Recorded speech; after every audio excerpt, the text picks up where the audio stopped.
Hey, Al Scott here for Whole Food Multi-Complete at WholeFoodComplete.com. Whole Food Multi-Complete is an entire supplement program in one bottle containing 100% RDA of vitamins and minerals, plus live probiotics, digestive enzymes, antioxidant herbs, energy nutrients, and more. It's made in America using real foods and live probiotics. No chemical synthetics. It's soy-free, gluten-free, and independently tested and verified. They're so sure you'll love it, they're taking 20% off your first order with coupon code Scott Horton. Satisfaction is guaranteed at WholeFoodComplete.com. All right, you guys, welcome back. I'm Scott Horton. This is my show, The Scott Horton Show. And our next guest is Dr. Yousaf Butt. He is Senior Scientific Advisor to the British American Security Information Council, BASIC, in London. And he writes oftentimes at Reuters. You can find him at the National Interest.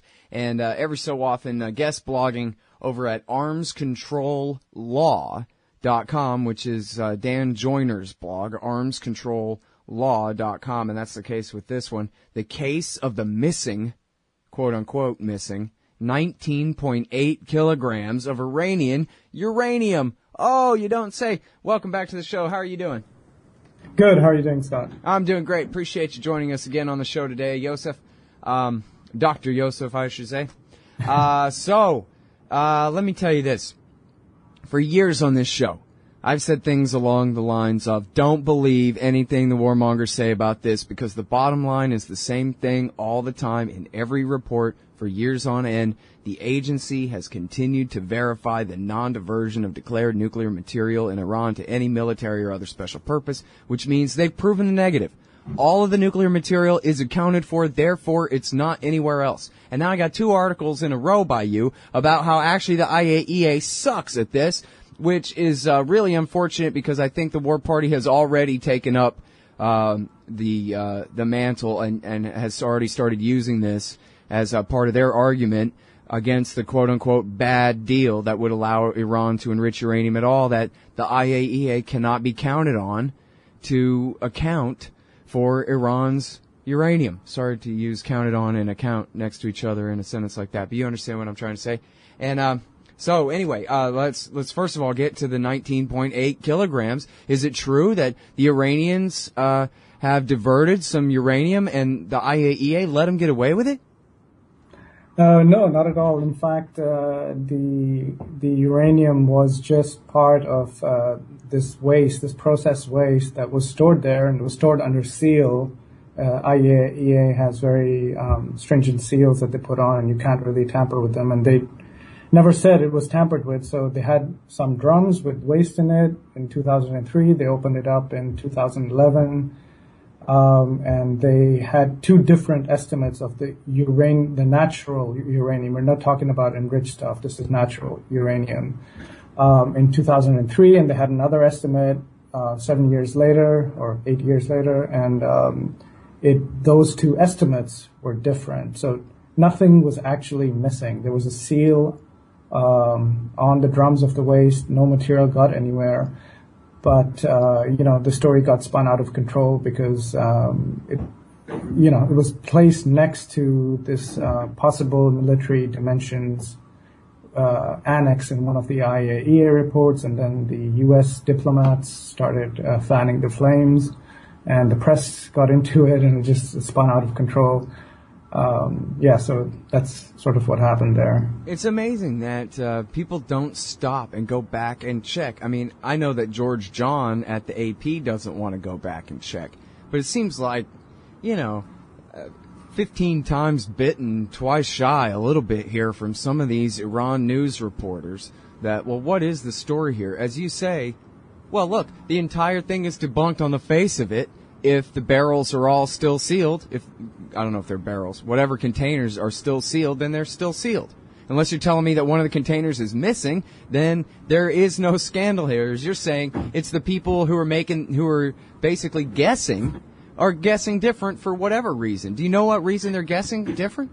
Well, it's a complicated measurement because you're trying to find out, there's all sorts of crap in the waste, and you're trying to find a radiation signature and trying to estimate from that, and so basically there's large error bars on it. I don't know what the precise error bars on this one would be, but it could be something like, let's say it's 19 kilograms plus or minus, 15 or plus or minus 20 kilograms, which means like you don't really know.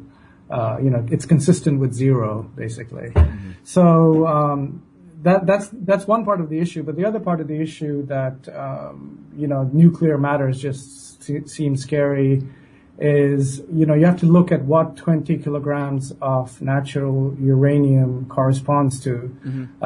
And we talk of that in terms of a significant quantity, which is more or less, kind of what you'd need to make a bomb. And you need 10 tons of natural uranium. You need to refine that up, and that's that would be what's needed as a raw material for a bomb. So this would be let me clarify 0.2%. When you say natural, you mean it's not even yellow cake, refined ore yet. It's basically just what you pulled up out of the ground at this point. Is that correct? No, not really. It's basically natural uranium metal, let's say. It's not enriched, is what I mean. It's not enhanced in any isotope. It's the same as uranium in as far as enrichment as in the ore, but it's not it's not ore. So in other words, this uranium. Is the stuff that you would transform into hexafluoride gas to then introduce into the centrifuges. Right, but the point being that this would be 0.2% of what would be needed to if it was further refined to make a bomb, and it's not even nowhere near a significant quantity of uranium, and besides that, it's never missing. It was just discrepancy in estimates. Right. So yeah, that's the bottom line. But so there is major news here, and the major news is the news that they really went wild with this thing. More than I realized, actually, when I go back through your article here and the links to all this, where you even have the aforementioned George John, scaremonger at the Associated Press, implying that, I mean, he just kind of, as George W. Bush would say, he sort of shorthands it, that you could actually nuke somebody's city with this natural uranium without even having to do another thing to it to get it ready. Yeah, I'm not sure. Yeah, I have to go see if that was George John. It might have been anher reporter. I checked, okay. Yeah, the one at Reuters is Frederick Dahl, but right. He was the one releasing most of the reports. And actually, I think the people most at fault at this one are the people with at the U.S. mission, because they should have known not to inflame this issue. That really wasn't a big deal, and they should have technical advisors that can advise them on that. So I'm not sure why they decided to start inflaming the issue.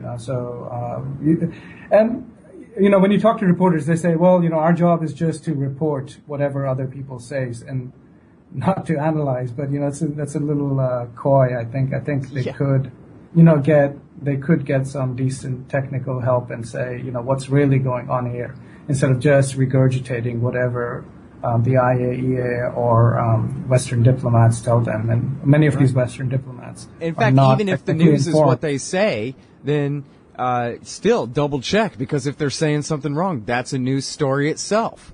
They said something, but it wasn't right. Exactly. Yeah. Yep.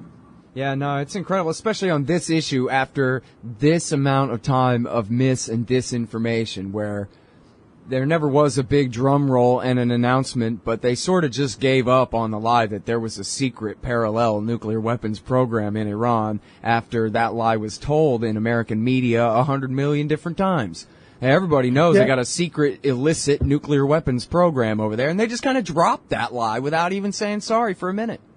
Well, what's interesting is if you go back to David Albright was in Congress yesterday, and they asked him, did the IAEA say Iran's nuclear program is still going on? And he said yes, that the IAEA says that it's still, that there might be still that there is weaponization work still going on. So, somebody needs to hold him to account too, because that's an outright lie to Congress. Yeah. Well, it's going to have to be you, and I look forward to that piece as well.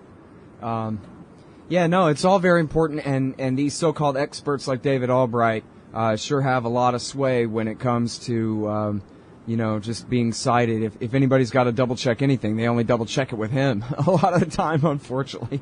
But I want to go through some of these so-called possible military dimensions. We're 4 days. I'm sorry I didn't introduce this issue well enough at the top of this interview. We're 3-4 days away from the deadline on a final nuclear deal with the Iranians here on this trumped-up issue. And so more about it on the other side of this break with Dr. Yousaf Butt, a real nuclear scientist, not like David Albright, the pretend one. Hey, I'm Scott Horton here for The Future of Freedom, the monthly journal of the Future Freedom Foundation at fff.org/subscribe. Since 1989, FFF has been pushing an uncompromising moral and economic case for peace, individual liberty, and free markets. Sign up now for The Future Freedom, featuring founder and president Jacob Hornberger, as well as Sheldon Richmond, James Bovard, Anthony Gregory, Wendy McElroy, and many more. It's just $25 a year for the print edition, $15 per year to read it online. That's fff.org/subscribe. And tell them Scott sent you. All right, you guys, welcome back to the show. I'm Scott Horton. It's my show, Scott Horton Show. And look, I'm no nuclear scientist, but I know Dr. Gordon Prather, and he's the former chief scientist of the Army and used to design and build hydrogen bombs for Uncle Sam at Sandia. And he says David Albright is a fraud and has always been a fraud. And that's why he had to stop identifying himself as a nuclear physicist, because he got called on it, because he was not a nuclear physicist. And that's why he had to stop identifying himself as a former UN weapons inspector, because he is not a former UN weapons inspector. He's just an agent of influence for, somebody constantly rumor mongering about Iran. And there's that great clip that was put up at Atomic Scientists the other day of him on CNN explaining how to detonate an implosion nuke, where he obviously had no idea what he was talking about, this clown. But anyway, I can say that because I'm just citing the great Gordon Prather, and he absolutely has the expertise to be able to shout down at David Albright. I don't mean to put words in your mouth, Yousaf, or anything like that, but it's really important, as this guy is constantly scaremongering and rumor-mongering about Iran when we're on the eve of a de facto peace agreement with them, to put this gigantic, I would say, fake issue to bed. It's the biggest outstanding issue between our two countries, America and Iran, and it's overblown, but this is the chance to finally put it away, and we got these people trying to screw it up, these people who have no earned credibility anyway. They may get it in the media anyway, but I think the modus operandi is just to drop things and ominous sounding things into the news stream from time to time, even if anything nuclear related sounds scary. But when you actually dig up, like we did for the AP graphs, incidentally, he still disagrees about the Associated Press graphs that were a joke, really. He still seems to think that those are a real source of concern, and the ring magnets that were never actually ordered. Somebody in Iran allegedly was on the web, maybe doing a Google search on something. But it's ridiculous how this kind of thing just gets hyped up, and it just it doesn't need to be real. It just needs to make it to the news cycle. Well, and it's just like, and he also participated in the run-up to the Iraq War in the same way, giving credibility to all the assertions of the weapons of mass destruction in Iraq back in 2002 and 3. And it's just that very same thing, as you say, a never-ending deluge of accusations that, virtually no one is equipped to bat down. Certainly, no one wants to look like they're on the side of the Ayatollah. No American, right? It takes like a Jude Wanniski or a Gordon Prather or somebody very brave to be or like yourself, to be willing to just come right out and say these assertions are not factual, back down, kind of thing.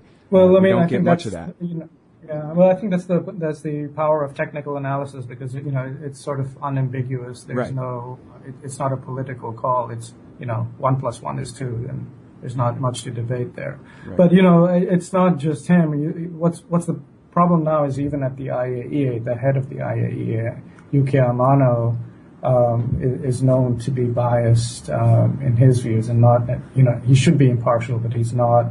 He also gets in on just dropping these things from the past. For instance, this polonium-210 that was very, scary sounding again, and he said that could be used for neutron initiators, but that issue was resolved by the IAEA itself back in 2008, and they said it's a closed issue, but he just decided to drop it in a press conference. And what was the issue there exactly? What was the excuse? Well, I mean, I think they were just doing some experiment to there's lots of uses for polonium-210. You can use them in fire detection and things like that. That has some industrial uses. So they might have been. I don't know what exactly they were doing, but it does have research uses, and they got the scientists to admit to it, and the IAEA said, yeah, that's fine, that makes sense, the issue is closed. That was in 2008, and he just dropped in, this sentence in a press conference a couple of years ago. It just said, oh, and then there's this polonium-210 that the Iranians haven't told us about, but they had, and the IAEA had closed the issue. Mm-hmm. So, that became like, the scaremongering du jour for that week, so that's how it goes. Now, let me ask you, did you read Gareth Porter's book, Manufactured Crisis? Yeah, actually, I read at least large sections from it, yeah. Because I'm interested in your review there, because what he does is he goes through every single accusation of every possible military dimension, the technical term and also just in English, everything that could have possibly been an indication of what they were doing with nuclear technology for nefarious purposes, and seems like he pretty much debunks every last little bit of it. And I wonder whether you thought that, you found any error in there, or you thought that he was right on with accounting for this or that. I think it's a great book. I recommend it to people to read. There was a lot of details that I didn't know about. I learned a lot from it. So, it's great. It's great investigative reporting. More people should be doing it, I think there's Cy Hirsch at the New Yorker who does some good investigative reporting on this issue, and then Gareth Porter. And unfortunately, the other reporters, just sort of reading tea leaves at these gatherings and trying to get into the power, corridors of power, and not really doing any kind of critical analysis or any kind of investigative background checks on what these accusations are. They're just, just saying what other people say, right, and not really informing us of if it's actually true. All right, so, I mean, that puts us at a disadvantage in a way when a bunch of falsehoods about the danger carry the narrative. On the other hand, the President and the Secretary of State sure seem to be pursuing this thing. I guess I don't know how hard or what the scuttlebutt is and the chatter and blah, blah, blah from those people, those same journalists that you cite from the conference in Vienna, but are you in any way optimistic for this deal working out? I'm not really optimistic for this particular deadline, let's say the November 24th, although I think what's going to happen is, I think there's going to be an agreement to just keep this going, an extension, let's say. So, it'll just keep things rolling along. And what's odd is if you really think Iran is weaponizing, if you really think they're on the verge of doing this, there should be some urgency. You should be willing to do a lot to get them to stop that. But it just seems like everybody's on cruise control, and they're like, okay, well, it didn't work out this time. We'll just get another extension. Right. It doesn't seem like the kind of thing that would happen if Iran was really weaponizing. So right. even just the pace of negotiations shows you that there's no desperation to get a deal, which is just odd. Yeah, it's interesting. Stephen Walt pointed out, it's those of us who aren't concerned about Iran's nuclear program are the ones who want the deal, because we just want to put the dang issue to bed after years on end of scaremongering about this. While those who claim to be concerned, they apparently would rather have a war than a deal. Yeah, and right now we go to ISIS. Iran could help us out fighting ISIS, a jihadi group in Iraq, and in Syria. And that's a whole other interview there. But, yeah. Yep. Hey, thanks so much for coming back on the show, Yousaf. I appreciate it. Absolutely. It's Dr. Yousaf Butt. Check him out at armscontrollaw.com. This part of the Scott Horton Show is sponsored by Audible.com. And right now, if you go to audibletrial.com/Scott Horton Show, you can get your first audiobook for free. Of course, I'm recommending Michael Swanson's book, The War State, The Cold War Origins of the Military-Industrial Complex and the Power Elite. Maybe you've already bought The War State in paperback, but you just can't find the time to read it. Well, now you can listen while you're out marching around. Get the free audio book of The War State by Michael Swanson, produced by Listen and Think Audio at audibletrial.com/Scott Horton Show. Hey y'all, Scott Horton here for WallStreetWindow.com. Mike Swanson knows his stuff. He made a killing running his own hedge fund and always gets out of the stock market before the government-generated bubbles pop, which is, by the way, what he's doing right now, selling all his stocks and betting on gold and commodities. Sign up at WallStreetWindow.com and get real-time updates from Mike on all his market moves. It's hard to know how to protect your savings and earn a good return in an economy like this. Mike Swanson can help. Follow along on paper and see for yourself. WallStreetWindow.com. Hey, Scott Horton here to tell you about this great new book by Michael Swanson, The War State. In The War State, Swanson examines how Presidents Truman, Eisenhower, and Kennedy both expanded and fought to limit the rise of the new national security state after World War II. If this nation is ever to live up to its creed of liberty and prosperity for everyone, we are going to have to abolish the empire. Know your enemy. Get The War State by Michael Swanson. It's available at your local bookstore or at Amazon.com in Kindle or in paperback. Just click the book in the right margin at ScottHorton.org or TheWarState.com.